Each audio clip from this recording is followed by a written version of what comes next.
शहर की भीड़भाड़ से दूर कुछ दिन तन्हा प्रकृति के बीच बिताने के ख्याल से मैं हर साल करीब 15-20 दिनों के लिए मनाली, नैनीताल जैसे किसी हिल स्टेशन पर जाकर ठहरता हूँ। मैं पापा के साथ फैमिली बिजनेस संभालता हूँ, इसलिए कुछ दिन बिजनेस उनके ऊपर छोड़कर आसानी से निकल पाता हूँ। इस साल भी मार्च महीने की शुरुआत में ही मैंने मनाली का रुख किया था। मैं यहाँ जिस रिजॉर्ट में ठहरा हुआ था उसमें 40-50 से ज्यादा कमरे हैं, मगर केवल 4-5 कमरे ही बुक थे। दरअसल ऑफ सीजन होने की वजह से भीड़ ज्यादा नहीं थी। वैसे भी कोरोना फैलने की वजह से लोग अपने अपने शहरों की तरफ जाने लगे थे। मैंने सोचा था कि एक सप्ताह और ठहर कर निकल जाऊंगा, मगर इसी दौरान अचानक लॉकडाउन हो गया। 2-3 फैमिली रात में ही निकल गए और यहाँ केवल मैं रह गया। रिजॉर्ट के मालिक ने मुझे बुलाकर कहा कि उसे रिजॉर्ट बंद करना पड़ेगा। पास के गांव से केवल एक लड़की आती रहेगी जो सफाई करने, पौधों को पानी देने और फोन सुनने का काम करेगी। बाकी सब आपको खुद मैनेज करना होगा। अब रिजॉर्ट में अकेला मैं ही था। हर तरफ सायम सायम करती आवाज मन को उद्वेलित कर रही थी। मैं बाहर लॉन में आकर टहलने लगा। सामने एक लड़की दिखी जिसके हाथों में झाड़ू था। गोरा दमकता रंग, बंधे हुए लंबे सुनहरे से बाल, बड़ी बड़ी आंखें और होठों पर मुस्कान लिए वो लड़की लॉन की सफाई कर रही थी। साथ ही एक मीठा सा पहाड़ी गीत भी गुनगुना रही थी। मैं उसके करीब पहुंचा। मुझे देखते ही वो गुड मॉर्निंग सर कहती हुई सीधी खड़ी हो गई। तुम्हें इंग्लिश भी आती है? जी अधिक नहीं, मगर जरूरत भर इंग्लिश आती है मुझे। मैं गेस्ट को वेलकम करने और उनकी जरूरत की चीजें पहुंचाने का काम भी करती हूँ। क्या नाम है तुम्हारा? मैंने पूछा। रिया। मेरा नाम रिया है सर, उसने खनकती हुई सी आवाज में जवाब दिया। नाम तो बहुत अच्छा है। हाँ जी, मेरी माँ ने रखा था। अच्छा, रिया का मतलब जानती हो? हाँ जी, जानती क्यों नहीं। तो बताओ, क्या रिया देखती हो तुम? मुझे उससे बातें करना अच्छा लग रहा था। उसने आंखें नचाते हुए कहा, मैं क्या रिया देखूंगी, बस यही देखती हूँ कि मुझे एक अच्छा सा साथी मिल जाए, मेरा ख्याल रखे और मुझसे बहुत प्यार करे, हमारा एक सुंदर सा संसार हो। उसने कहा। वाह रिया, तो बहुत प्यारा देखा है तुमने। पर यह बताओ कि अच्छा सा साथी से क्या मतलब है तुम्हारा? अच्छा सा यानी जिसे कोई गलत आदत नहीं हो, जो शराब, तंबाकू या जुआ जैसी लतों से दूर रहे, जो दिल का सच्चा हो, बस और क्या।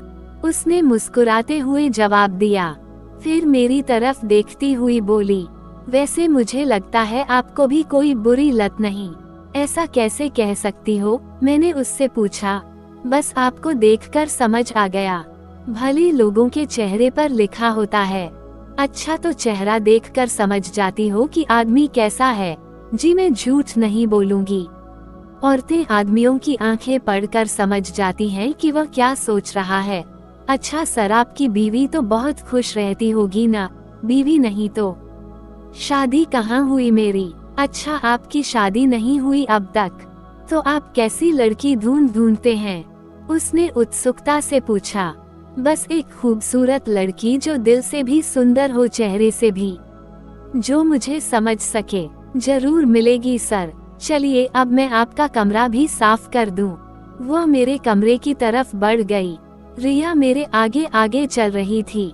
उसकी चाल में खुद पर भरोसा और अल्हड़पन झलक रहा था। मैंने ताला खोल दिया और दूर खड़ा हो गया। वो सफाई करती हुई बोली, मुझे पता है आप बड़े लोग हो और हम छोटी जाति के, फिर भी आपने मेरे से इतने अच्छे से बातें की। वैसे आप यहाँ के नहीं हो न? आपका गांव कहाँ है? मैं दिल्ली में रहता हूँ। वैसे हूँ बिहार का ब्राह्मण। अच्छा जी, आप नहा लो, मैं जाती हूँ। कोई भी काम हो तो मुझे बता देना, मैं पूरे दिन इधर ही रहूंगी। ठीक है। जरा ये बताओ कि आसपास कुछ खाने को मिलेगा? ज्यादा कुछ तो नहीं सर, थोड़ी दूरी पर एक किराने की दुकान है, वहाँ कुछ मिल सकता है। ब्रेड, अंडा तो मिल ही जाएगा। मैगी भी होगी और वैसे समोसे भी रखता है। देखिए शायद समोसे भी मिल जाएं। Okay thanks. मैं नहा धोकर बाहर निकला। समोसे, ब्रेड, अंडे और मैगी के कुछ पैकेट्स लेकर आ गया। दूध भी मिल गया था। दोपहर तक का काम चल गया, मगर अब कुछ अच्छी चीज खाने का दिल कर रहा था। इस तरह ब्रेड, दूध, अंडा खाकर पूरा दिन बिताना कठिन था। मैंने रिया को बुलाया। सुनो, तुम्हें कुछ बनाना आता है? हाँ जी सर, बनाना तो आता है, पर क्या आप मेरे हाथ का बना हुआ खाएंगे? हाँ रिया, खा लूंगा। मैं इतना ज्यादा कुछ ऊंच नीच नहीं मानता। जब कोई और रास्ता नहीं तो यही सही। तुम बना दो मेरे लिए खाना।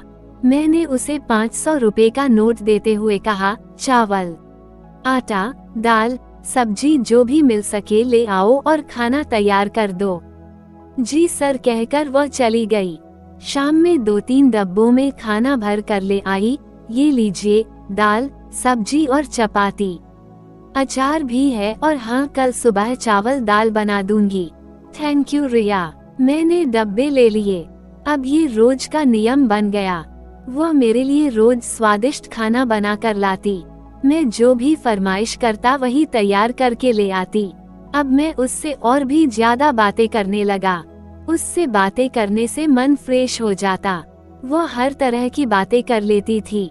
उसकी बातों में जीवन के प्रति ललक दिखती थी। वह हर मुश्किल का सामना हंस कर करना जानती थी। अपने बचपन के किस्से सुनाती रहती थी। उसके घर में माँ, बाबूजी और छोटा भाई है। अभी वो अपने घर में अकेली थी। घर वाले शादी में पास के शहर में गए थे और वहीं फंस गए थे। वह बातचीत में जितनी बिंदास थी, उसकी सोच और नजरिए में भी बेबाकी झलकती थी। किसी से डरना या अपनी परिस्थिति से हार मानना उसने नहीं सीखा था। किसी भी काम को पूरा करने या कोई नया काम सीखने के लिए अपनी पूरी शक्ति और प्रयास लगाती। हार मानना जैसे उसने कभी जाना ही नहीं था। उसकी बातों में बचपन की मासूमियत और युवावस्था की मस्ती दोनों होती थी। बातें बहुत करती थी, मगर उसकी बातें कभी बोरियत भरने वाली नहीं बल्कि इंटरेस्ट जगाने वाली होती थी। मैं घंटों उससे बातें करता। उसने शहर की लड़कियों की तरह कभी कॉलेज में जाकर पढ़ाई नहीं की। गांव के छोटे से स्कूल से पढ़ाई करके हाल ही में 12वीं की परीक्षा दी थी, पर उसमें आत्मविश्वास कूट कूट कर भरा हुआ था। दिमाग काफी तेज था। कोई भी बात तुरंत समझ जाती, हर बात की तह तक पहुंचती। मन में जो ठान लेती वो पूरा करके ही छोड़ती। शिक्षा और समझ में वो कहीं से भी कम नहीं थी। अपनी जाति के कारण ही उसे माँ बाप का काम अपनाना पड़ा था। उसकी प्रकृति तो खूबसूरती थी ही, दिखने में भी कम खूबसूरत नहीं थी। जितनी देर वो मेरे करीब बैठती मैं उसकी खूबसूरती में खो जाया करता। वो हमेशा अपनी आंखों में काजल और माथे पर बिंदिया लगाती थी। उन कजरारी आंखों के कोनों से सुनहरे सपनों की उजास झलकती रहती। लंबी मैरून कलर की बिंदी हमेशा उसके माथे पर होती, जो उसकी रंग बिरंगी पोशाकों से मैच करती। कानों में बाली और गले में एक प्यारा सा हार होता, जिसमें एक सुनहरे रंग की पेंडेंट उभर कर दिखती। रिया, तुम्हें कभी प्यार हुआ है? एक दिन यूं ही मैंने पूछा। मेरी बात सुनकर वो शर्मा गई और फिर हंसती हुई बोली, प्यार कब हो जाए कौन जानता है। प्यार बहुत बुरा रोग है। मैं तो कहती हूँ ये कोरोना से भी बड़ा रोग है। उसके कहने का अंदाज ऐसा था कि मैं भी उसके साथ हंसने लगा। हम दोनों के बीच एक अलग तरह की बॉन्डिंग बनती जा रही थी। वो मेरी बहुत केयर करती। मैं भी जब उसके साथ होता तो पूरी दुनिया भूल जाता। एक दिन शाम के समय मेरे गले में दर्द होने लगा। रात भर खांसी भी आती रही।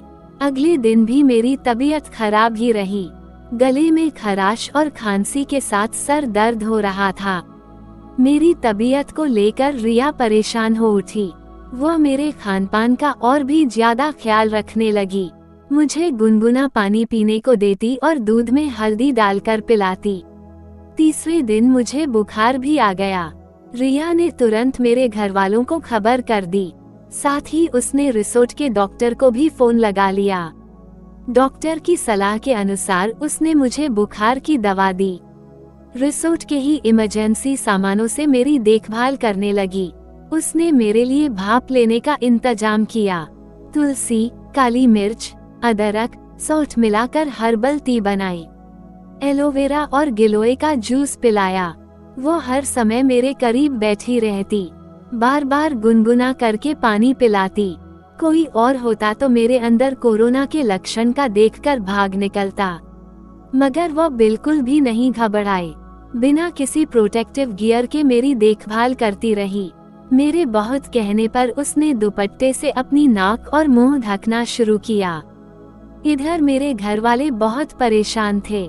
मेरी तो हिम्मत ही नहीं होती थी, मगर रिया ही वीडियो कॉल कर कर के पूरे हालातों का विवरण देती रहती, मेरी बात करवाती, खान पान के जरिए जो भी उपाय कर रही होती उसकी जानकारी उन्हें देती। माँ भी उसे समझाती कि और क्या किया जा सकता है। इधर पापा लगातार इस कोशिश में थे कि मेरे लिए अस्पताल के बेड और एम्बुलेंस का इंतजाम हो जाए। इसके लिए दिन भर फोन घंघनाते रहते, मगर इस पहाड़ी इलाके में एम्बुलेंस की सुविधा उपलब्ध नहीं हो सकी। आसपास कोई अच्छा अस्पताल भी नहीं था। इन परिस्थितियों में मैं और मेरे घरवाले रिया की सेवा भावना और केयरिंग नेचर देखकर दंग थे। मम्मी तो उसकी तारीफ करती नहीं थकती। मैं भी सोचता कि वो नहीं होती तो मैं खुद को कैसे संभालता। इस बीच मेरा कोरोना टेस्ट हुआ और रिपोर्ट नेगेटिव आई। सबकी जान में जान आ गई। रिया की मेहनत रंग लाई और 2-4 दिनों में मैं ठीक भी हो गया। एकम दिन वो दोपहर तक नहीं आई। उस दिन मेरे लिए समय बिताना कठिन होने लगा। उसकी बातें रह रह कर याद आ रही थी। मुझे उसकी आदत सी हो गई थी। शाम को वो आई, मगर काफी बुझी बुझी सी थी। क्या हुआ रिया, सब ठीक तो है? मैंने पूछा तो वो रोने लगी।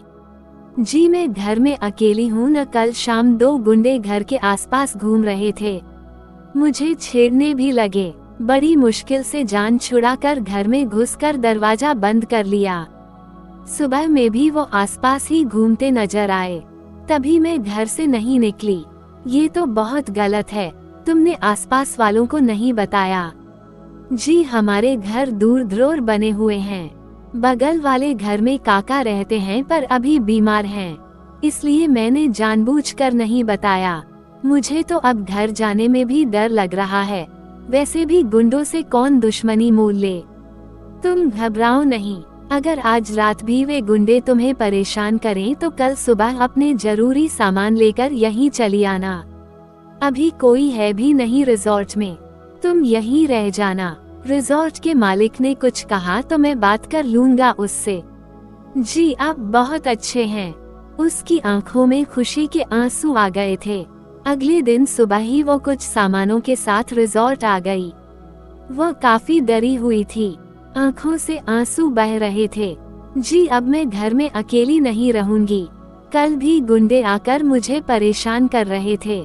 मैं सामान ले आई हूँ। ये तुमने ठीक किया रिया, तुम यहीं रहो, यहाँ सुरक्षित रहोगी तुम। मैंने भरोसा दिलाते हुए अपना हाथ उसके हाथों पर रखा। उसके हाथों के स्पर्श से मेरे अंदर एक सिहरन सी हुई। मैंने जल्दी से हाथ हटा लिया। मेरी नजरों में शायद उसने सब कुछ भांप लिया। उसके चेहरे पर शर्म की हल्की सी लाली बिखर गई। उस दिन उसने रिजॉर्ट के किचन में ही खाना बनाया। मेरे लिए थाली सजाकर वो अलग खड़ी हो गई तो मैंने सहज ही उससे कहा, तुम भी खाओ ना मेरे साथ। जी अच्छा। उसने अपनी थाली भी लगा ली। खाने के बाद भी बहुत देर तक हम बातें करते रहे। उसकी सुलझी हुई और सरल बातें मेरे दिल को छू रही थीं। उसके अंदर कोई बनावटीपन नहीं था। मैं उसे बहुत पसंद करने लगा था। मेरे जज्बात शायद उसे भी समझ आने लगे थे। एक दिन रात में बड़ी सहजता से उसने मेरे आगे समर्पण कर दिया। मैं भी खुद को रोक नहीं सका। पल भर में वो मेरी जिंदगी का सबसे जरूरी हिस्सा बन गई। धीरे धीरे सारी ऊंच नीच और भेदभाव की सीमा से परे हम दोनों दो जिस्म एक जान बन गए थे। लॉकडाउन के उन दिनों ने अनायास ही मुझे मेरे जीवन साथी से मिला दिया था और अब मुझे ये स्वीकार करने में कोई परेशानी नहीं थी। ये बात मैंने अपने पेरेंट्स के आगे रखी तो उन्होंने भी सहर्ष स्वीकार कर लिया। मम्मी ने बड़ी सहजता से कहा, जब सोच लिया है तो शादी भी कर लो बेटा। पता नहीं लॉकडाउन कब खुले, जब यहाँ आओगे तो तुम्हारा रिसेप्शन धूमधाम से करेंगे, मगर देखो शादी ऑनलाइन रहकर ही करना। रिया ये सब बातें सुनकर बहुत शर्मा गई। अगले दिन ही हमने शादी करने का फैसला कर लिया। रिया ने कहा कि वो अपने परिचित काका को लेकर आएगी जो गांव में शादियां कराते हैं, साथ ही अपने मुंहबोले भाई को भी लाएगी जो कुछ दूर रहता है। हमने सारी प्लानिंग कर ली थी। वो अपनी माँ की शादी के समय के गहने और कपड़े पहनकर आने वाली थी। मैंने भी अपना सफारी सूट निकाल लिया। अगले दिन हमारी शादी थी। हमने रिजॉर्ट में रखे सामानों का उपयोग शादी की सजावट के लिए कर लिया। रिजॉर्ट का एक बड़ा हिस्सा रिया और मैंने मिलकर सजा दिया था। अगले दिन रिया अपने घर से सज-संवर कर काका और भाई साथ आई। वो जानबूझकर घूंघट लगाकर खड़ी हो गई। मैंने घूंघट हटाया तो देखता ही रह गया। सुंदर कपड़ों और गहनों में वो इतनी खूबसूरत लग रही थी जैसे कोई परी उतर आई हो। हमने मेरे मम्मी पापा और परिवार वालों की मौजूदगी में ऑनलाइन शादी कर ली। अब बारी आई शादी की तस्वीरें लेने की। रिया के भाई ने रिजॉर्ट के खास हिस्सों में बड़ी खूबसूरती से तस्वीरें ली। अलग-अलग एंगल से ली गई इन तस्वीरों को देखकर एक शानदार शादी का एहसास हो रहा था। रिजॉर्ट किसी 5 स्टार होटल का फील दे रहा था। हमने तस्वीरें घर वालों और रिश्तेदारों को फॉरवर्ड की तो सब पूछने लगे कि कौन से होटल में इतनी शानदार शादी रचाई, और वह भी लॉकडाउन में। हमारी शादी को 3 महीने बीत चुके हैं। आज हमारा रिसेप्शन हो रहा है। सारे रिश्तेदार इकट्ठे हैं। रिसेप्शन पूरे धूमधाम के साथ संपन्न हो रहा है। खाने पीने का शानदार इंतजाम है। इस भीड़ और तामझाम के बीच मुझे अपनी शादी का दिन बहुत याद आ रहा है कि कैसे केवल 2 लोगों की उपस्थिति में हमने उम्र भर का रिश्ता जोड़ लिया था।